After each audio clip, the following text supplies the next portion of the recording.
அடுத்ததா சிம்ம அவர்களுக்கு 7ல சனி இருந்துச்சுன்னா என்ன மாதிரியான பாதிப்புகள் ஏற்படும்? 7ல சனிக்கும் மனைவி ம்.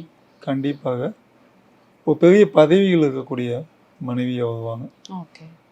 அதுக்கப்புறம் கல்யாணம் கொஞ்சம் தடை ஏற்படும். ம். லேட்டாக தான் கல்யாணம் நடக்கும். அதுக்கப்புறம் வந்து அவங்க கல்யாணம் பண்ணப்போ அதாவது இந்த பெண்ணாக இருந்தால் ஓகே.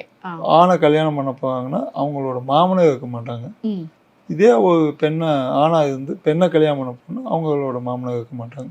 ஓகே. மாமனாக கை வைக்கக்கூடிய ஒரு ஜாதகமாக இருக்கும். அப்போ சனி பலமாக இருக்கிறதுனால ஆளுமை தன்மை அதிகமாக இருக்கக்கூடிய ஒரு ஆளாக தான் வருவாங்க. ஆணாக இருந்தாலும் பெண்ணாக இருந்தாலும் அது ஆண் ஜாதகமாக இருந்தால் பெண் ஆளுமை இருக்கக்கூடிய ஒரு ஆளாக தான் வருவாங்க.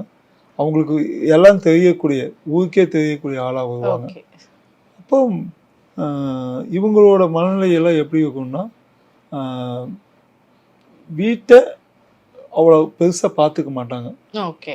நாட்டையோ ஒரு ஊரையோ பார்க்கக்கூடிய ஆளாக தான் இருப்பாங்க. வீட்டு பார்த்துக்க டைம் இல்லைன்னு சொல்லக்கூடிய சூழல் ஏற்படும்.